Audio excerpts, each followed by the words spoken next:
Olá a todos, o meu nome é Mário Portela. O meu nome é Bruno Pinho. Estás no podcast dos temas esquisitos que provocam pensamento. E é isso que queremos fazer contigo. Investigar e partilhar factos e conjecturas sobre estes mesmos temas. Hoje vamos provocar-te nas bases. Afinal, as teorias científicas estão corretas ou tu vieste do macaco? Junta-te a nós nesta aventura que é trazer ao mundo aquilo que não devíamos dizer, aquilo que não interessa que se diga. O que queremos fazer contigo é criar a dúvida, pôr-te a pensar E a provocar-te a sair da caixa, mas isso são outros 300.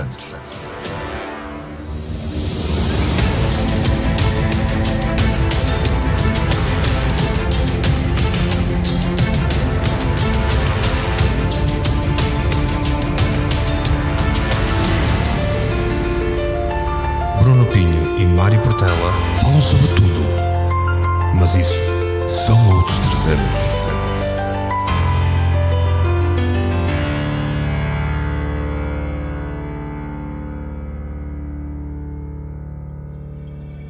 Se gostavas de patrocinar este podcast e, quem sabe, até ter o teu próprio podcast, vem conhecer as condições do canal Portugal Místico. Por um lado, estás a patrocinar o projeto da rádio e, por outro, estás a ingressar num programa de incentivo ao podcast que é único em Portugal.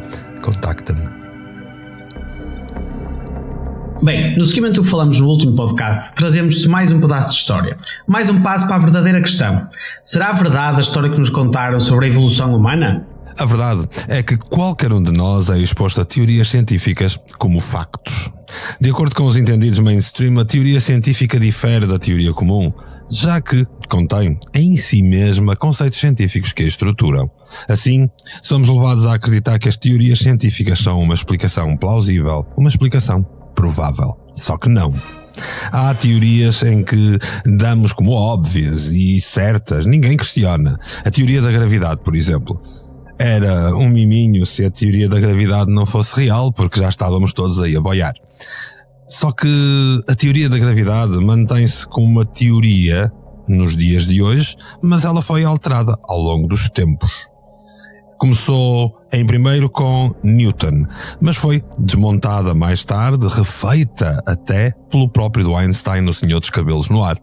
E só no último ano, Verlinde, ou lá como se diz o nome deste senhor, já desconstruiu tudo também e provou que havia erros enormes na teoria do Senhor dos Cabelos no Ar. Ou seja, possui o mesmo nome e todos achamos real desde que ela era newtiana, só que agora ela já foi einsteiniana e agora é verlindiana. O nome é o mesmo, mas nada prova cientificamente como é que de facto funciona a teoria da gravidade.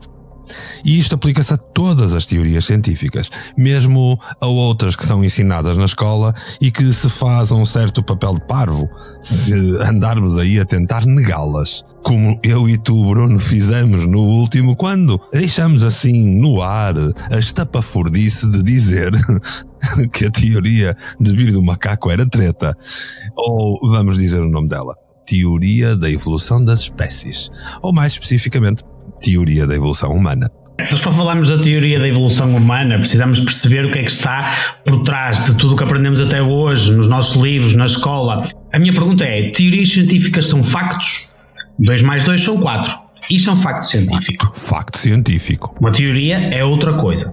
Mas mais do que dar respostas, acho que é preciso perceber e saber como fazer as perguntas certas. E isto já nos vai dar a nossa primeira resposta. Exato, porque na escola nós aprendemos que o ser humano veio do macaco, ou evoluiu do macaco, para ser assim mais correto. Só que nós somos todos menos corretos, Bruno.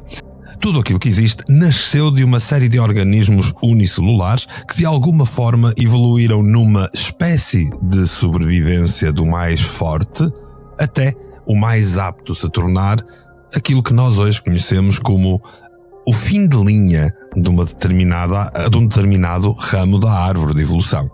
Um dos ramos, o primata, digamos assim, sofreu uma evolução por mutações de sorte de um ancestral comum ali há 70 milhões de anos, mais ano menos ano, na época do Paleoceno. Durante 67 milhões de anos evoluiu muito lentamente até aquilo que nós hoje chamamos de Australopiteco. Aprendemos na escola que em menos de 2 milhões de anos, após andarem ali a nhonhar durante 70 milhões, em menos de 2 milhões, evoluiu de Australopithec para o primeiro Homo coiso. Sim, porque eles são muitos. É o Homo habilis, depois veio o Homo erectus, depois veio o Homo sapiens, e vai saber, e isto aqui é uma cambada de Homo que é para ver quem é que nos lava mais o cérebro. Todos sabemos que não existe um espécime encontrado desta evolução rapidíssima de 2 milhões e meio de anos e convenientemente a ciência chama isto de um missing link. O elo perdido. Exatamente. Sabes para que é que a ciência inventou o elo perdido? Então. Para fazer filmes do Indiana Jones. Porque não havia material e eles então criaram para fazer filmes, só pode. Porque não se aprende também que o Homo sapiens é a coisa mais avançada. Só que hoje nós conhecemos ideias erradas daquilo que foi realidade, porque já há provas científicas que não fazem parte da teoria que haveria outros seres mais avançados em algumas coisas que tinham outros nomes, certo? Quais eram? Exatamente. Temos aqui os Neandertais, os Denisovanes e uma série de outros que não se ensinam, ou porque não se percebem, ou porque não encaixa na estrutura de uma teoria cheia de falhas científicas, como é aquilo que nos tentam ensinar e que nos passa nas escolas. E embora se ensine na escola a teoria da evolução das espécies baseada no livro A Origem das Espécies de Darwin, não se mencionam que existem uma série de outras teorias igualmente científicas e que se baseiam exatamente nas mesmas provas do que a teoria de Darwin. Conta-me tudo. Termos como ortogénese, panspermia, lamarquismo, catastrofismo, divergência genética, mutacionismo ou estruturalismo. E estes nunca se falam. Alguma vez ouviste falar deles? Olha, eu já, mas vou fingir que não. Mas eu já, e até é interessante porque partilhava contigo aqui uma história. Sabes que eu durante muito tempo, por ter algumas pessoas na família que pertencem a uma religião que eu não vou dizer que é testemunha de Jeová, eu estudei imenso a teoria básica de Darwin, porque em alguns dos livros desta religião era utilizado alguns textos de Darwin para basicamente confirmar o criacionismo e não o evolucionismo. Ora, se os textos de Darwin são assim tão leves, são assim tão fáceis de manipular, eu ainda me pergunto como é que hoje os nossos livros ainda se baseiam na treta da origem das espécies de Darwin, porque até as tretas das religiões conseguem fazer o mesmo. De facto, a ortogénese é importante. A panspermia é aquela que está mais na moda a falar, mas não convém muito falar sobre o assunto, porque a panspermia pode levar aqui à ideia da existência de vida extraterrestre.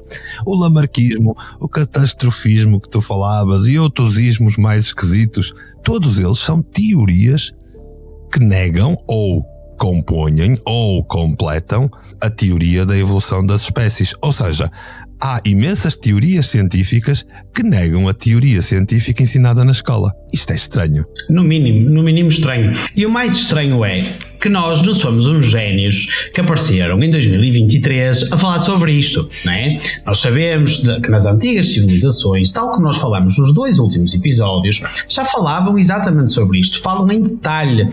Só que esse detalhe se evita ensinar, se evita mencionar, porque vai levantar demasiadas questões e demasiada vontade das pessoas quererem saber mais. Porque mais uma vez perguntamos como é que os egípcios têm aquele tipo de construções, como é que aquilo acontece há 2500 anos aproximadamente, quando há provas na esfinge e nas próprias pirâmides que elas estiveram debaixo do mar. Oh Bruno, pior ainda, eu hoje vi mais um episódio daquelas coisas de Gunung com manteiga que nós falamos, o Gunung Padang, e vi mais 2 episódios sobre isso e fiquei bastante agradado pelo facto de uma vez mais os senhores mainstream dizerem que é impossível aquilo que está debaixo do nariz deles. E como é que eles o fizeram? Ao visitar, os senhores do governo, ao visitarem o local, disseram: isto que está aqui e que vocês tenham provas científicas que está aqui é impossível. E está resolvido. E foram-se embora. Portanto, isto é o que faz a grande maioria dos cientistas de hoje. Eles têm uma cartilha. Olha, faz lembrar os médicos da moda. Eles têm uma cartilha e aqueles que lhes pagarem as melhores férias, eles vendem. Mas não vamos falar disso, que isso são outros 300.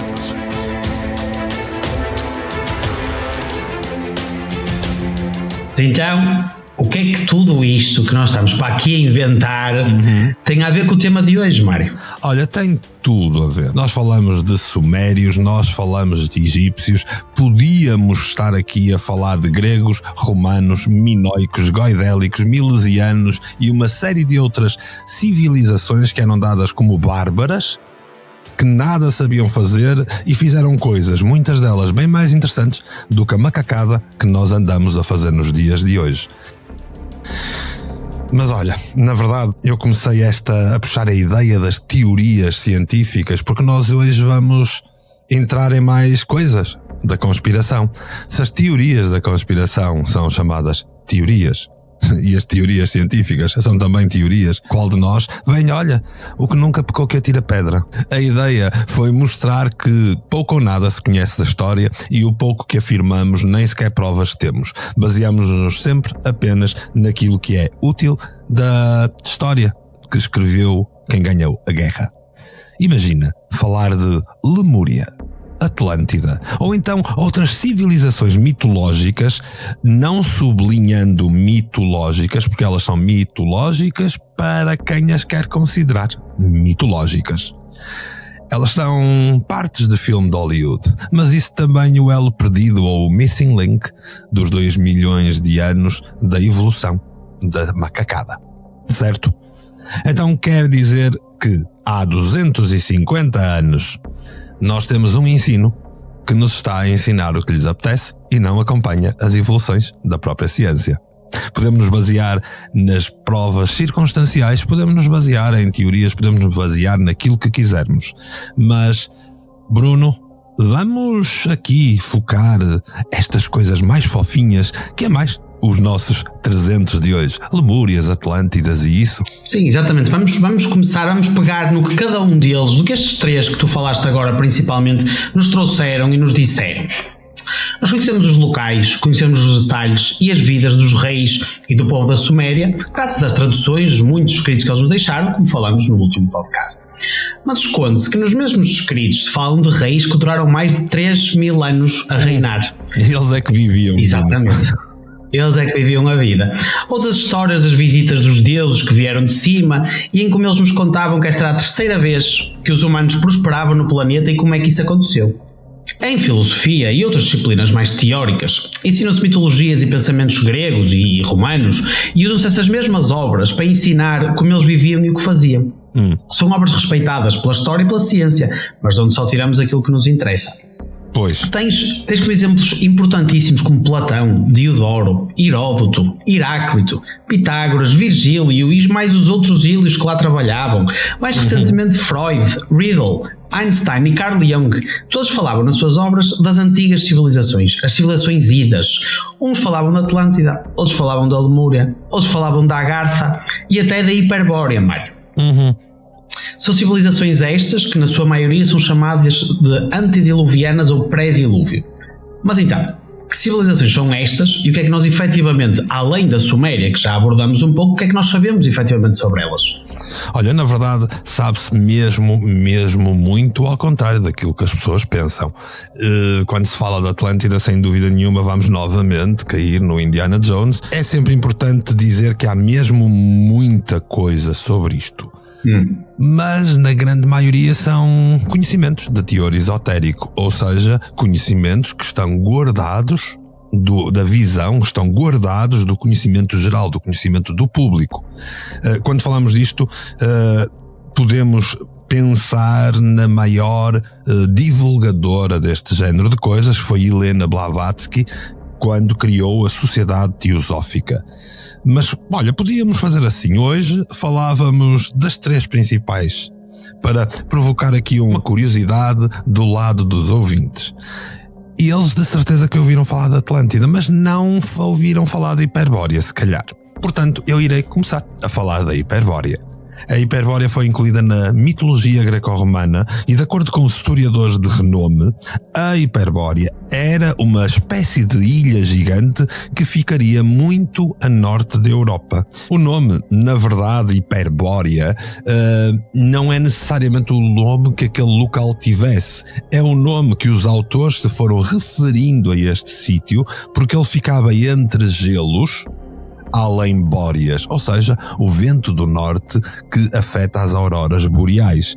Ele foi descrito como um continente rodeado de altas montanhas de gelo e mar. Olha, para quem gosta da Guerra dos Tronos, quase faz lembrar esse género de paredes de gelo que defendiam o interior. Eram autênticas muralhas intransponíveis de gelo que rodeavam a maior parte daquela ilha, e era uma ilha onde o sol brilhava praticamente todo o ano, e quando era noite os deuses brilhavam nos céus em vários tons. Isto hoje nós chamamos de aurora boreal.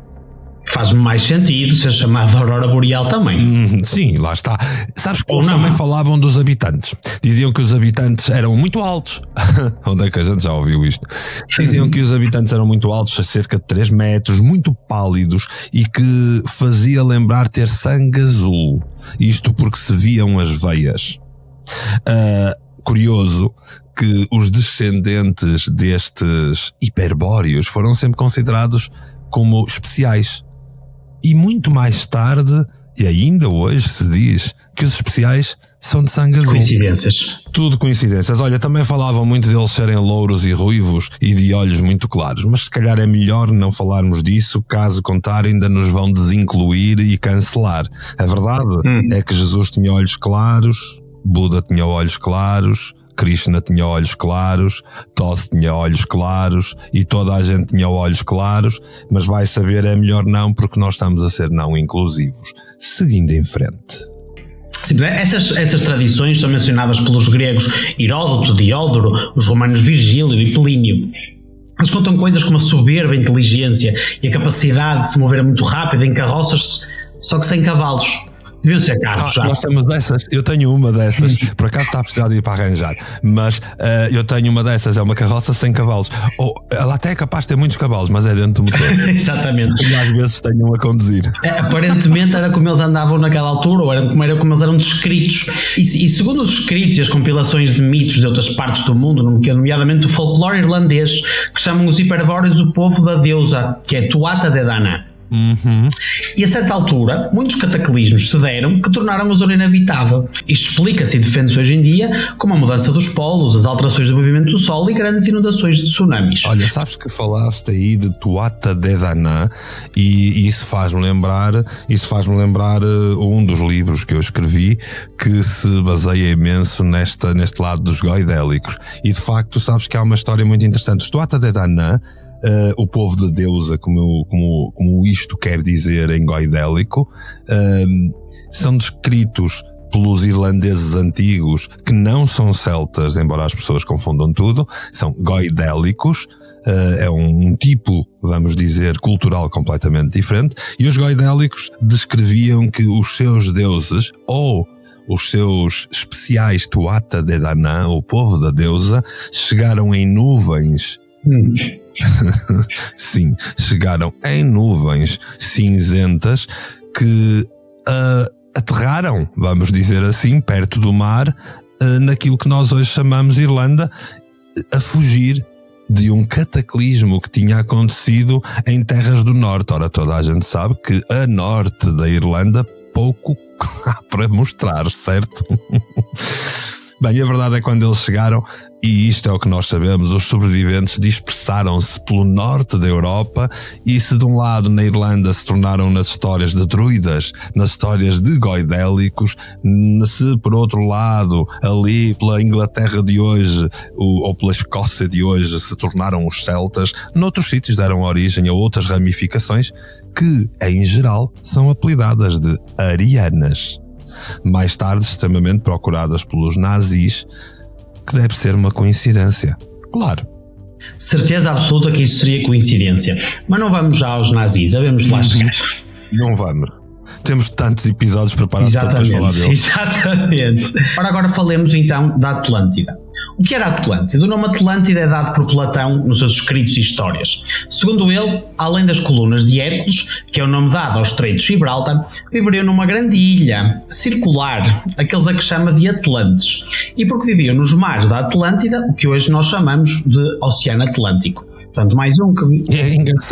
É engraçado, não é? Os nomes até condizem. E há muita gente que diz, não, os nomes que nós temos hoje é que deram o nome à Atlântida. Então Platão ele era um visionário, porque ele já imaginava o que é que nós hoje íamos chamar às coisas. Exatamente. Sabes que as descrições são em tudo semelhantes àquilo que nós vemos nos hiperbóreos. Eles interagiam também com os povos, vamos dizer, menos superiores, para não dizer uma coisa mais feia, mas os Atlantes não eram gigantes. Eles eram uns gigantes intelectuais, isso sim. Eles ensinavam a fazer mecanismos complicados, em especial para o comércio que eles tinham, e até hoje nós não sabemos muito bem onde é que a Atlântida seria, mas seria além Gibraltar, certo? Se seria além Gibraltar, poderia ser no Oceano Atlântico ou poderia ser naquilo que hoje se chama o olho do deserto do Saara.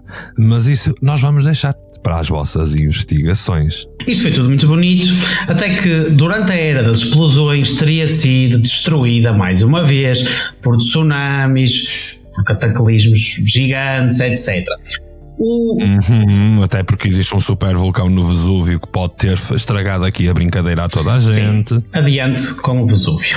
Sigo de salientar, Mário, que até os povos da atual Índia nos contam histórias sobre o poderoso reino de Atala, que seria um Vimana pousado sobre o grande mar. Espera, Atala, Atlântida, não sei, sou eu aqui a atirar para o ar.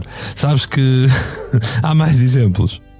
E já que falaste aí dos nossos amigos lá de baixo do Indostão, certo? Temos a Lemúria. Espera, mais gigantes.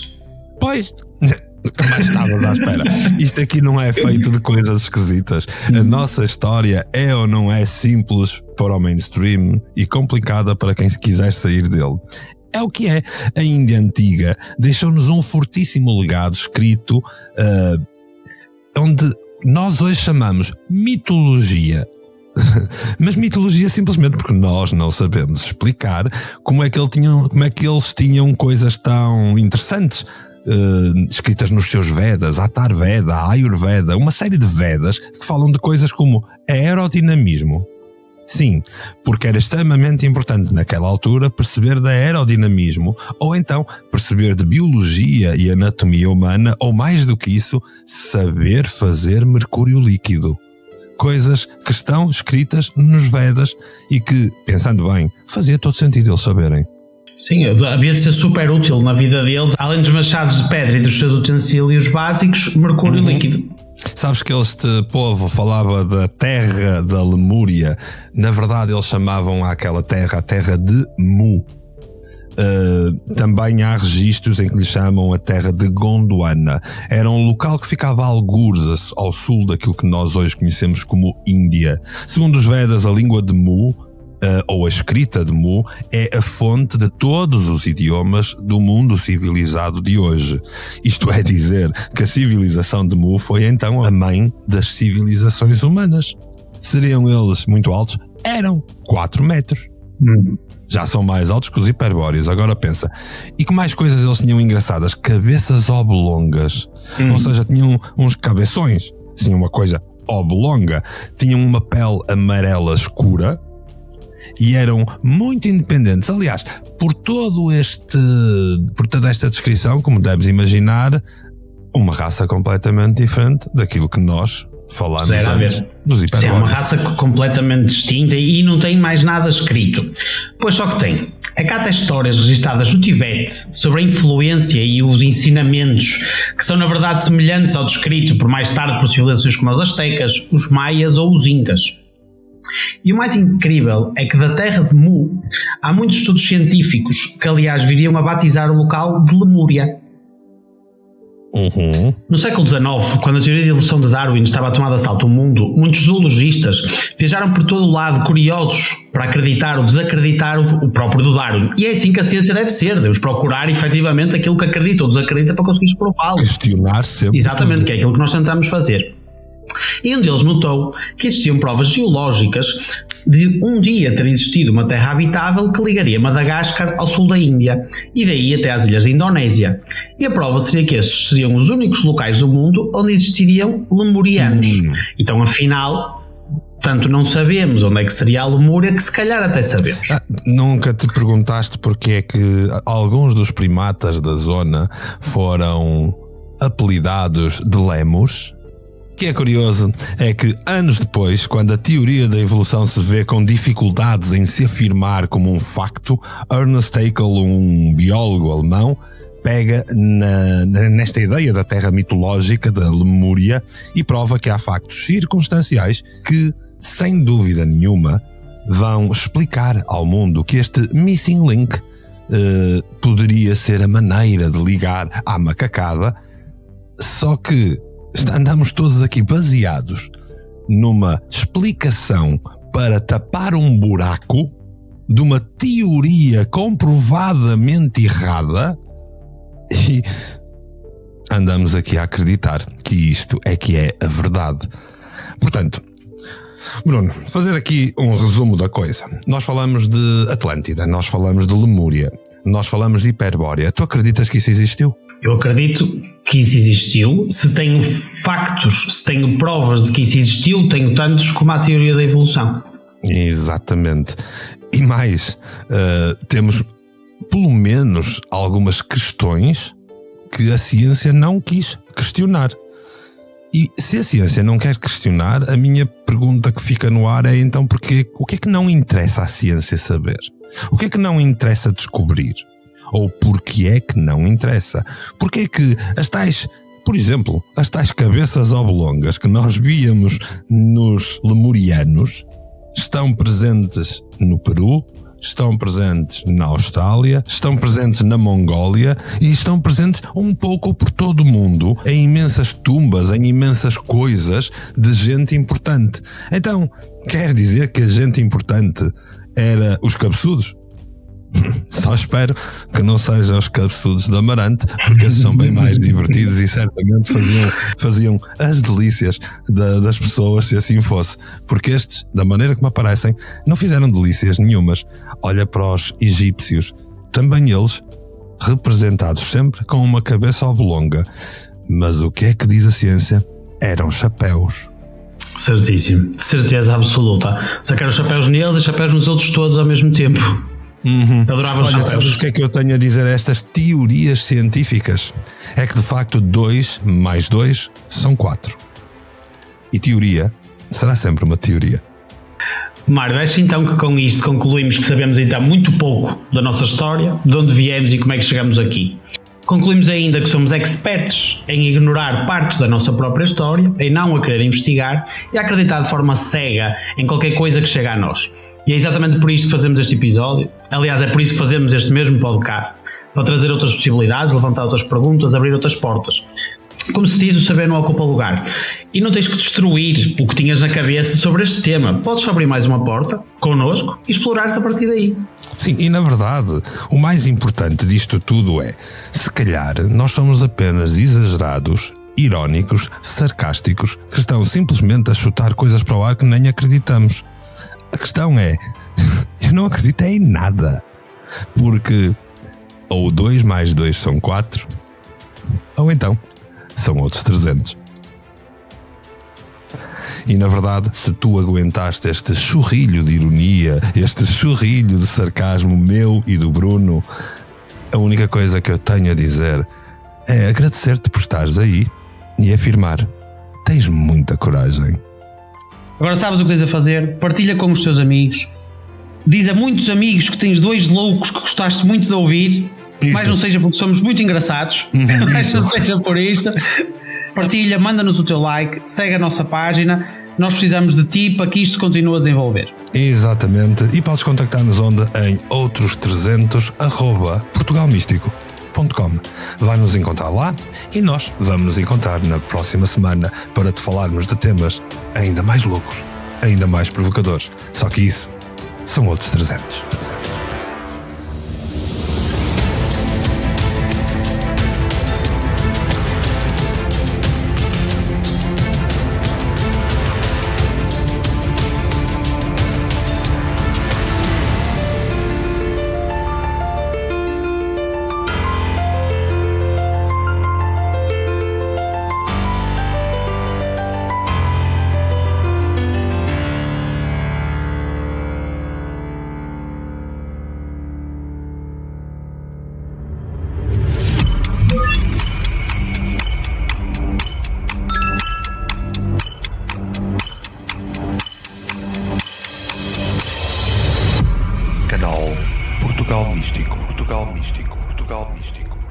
Foi feito para ti.